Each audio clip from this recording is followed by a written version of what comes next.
Hi and welcome back. I'm Jessica and today we are on my back porch and I am trying out some torch-fired enamel for the first time.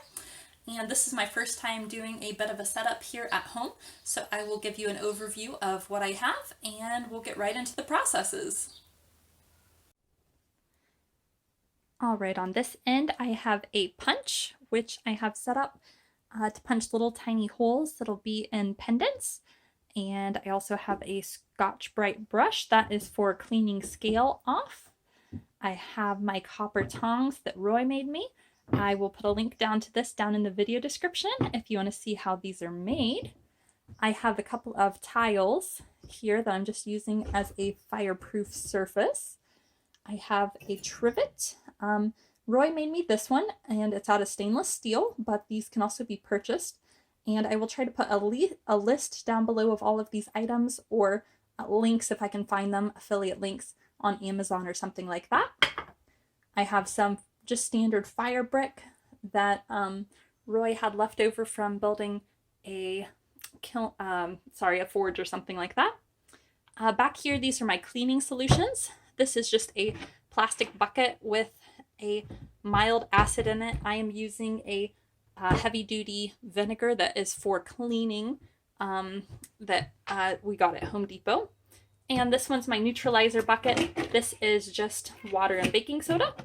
And finally, just a water rinse if I need that for anything. So down here we have a torch that I'm using, which is on loan to me.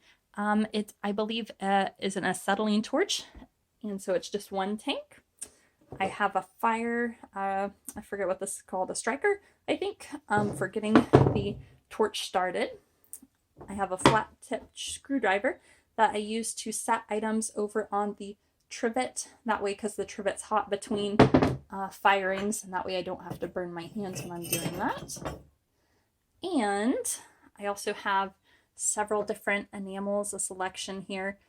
Some white, some black, some green. Just 5 different colors for now until I get a chance to build up more on those. I also have some little sifters. I believe these are 80 mesh sifters, which refers to the grain size that it will let through the sifters. And then down on this end is just some more miscellaneous supplies that I'm not using just yet. So that's kind of the basics of where I'm starting at. And of course I have safety goggles, and I also have some dusk masks that I can use if needed, but my space is really well ventilated, but I do have them. So let us get right into the process.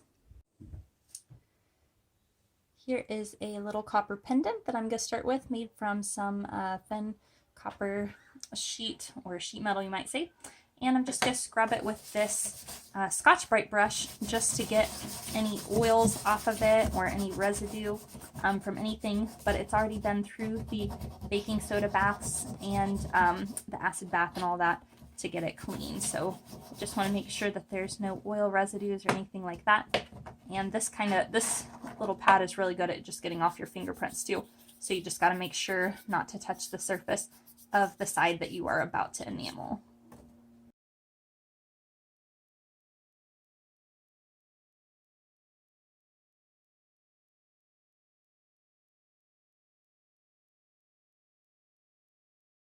Next, I'm going to set it onto the trivet where it will balance nicely. And you have to be careful if this trivet's hot if you've been using it recently. All right, now we're ready to get the torch going. Start by turning the knob just a little bit after the tank is turned on down here till I hear a hiss.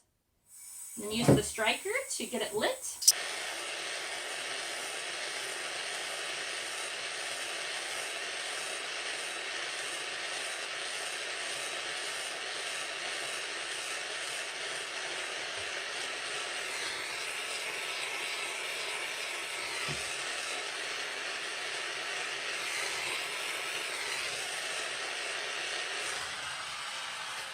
Turn off the torch, and there you have it.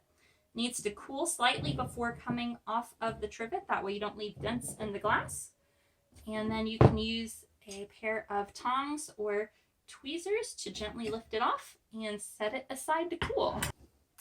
This is what the first layer looks like, and it needs at least 2 to 3 coats. All right, I'm gonna start up a time lapse and get some work done and enjoy the process.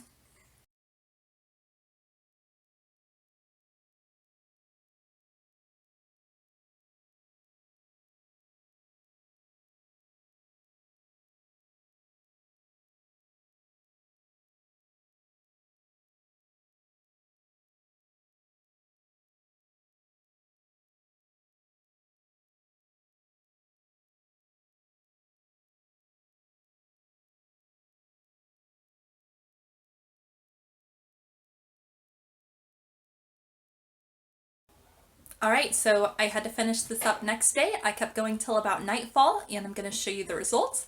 I learned a few really important things like don't heat the metal too much so that it melts the copper. That's a bad idea. Then it wants to stick to the trivet and get all stringy and it just makes a mess. So try to avoid doing that at all costs. But we had a fun time experimenting using different add-ons like some little copper dots and some glass beads. So those made a nice little add-on and you'll see those in there. And some of the effects where I got where there's like little bubbles and things like that is using some crackle enamel. So that was fun to experiment with that as well. And I think we got great results. So let me know what you think down in the comments below. And here's how they turned out.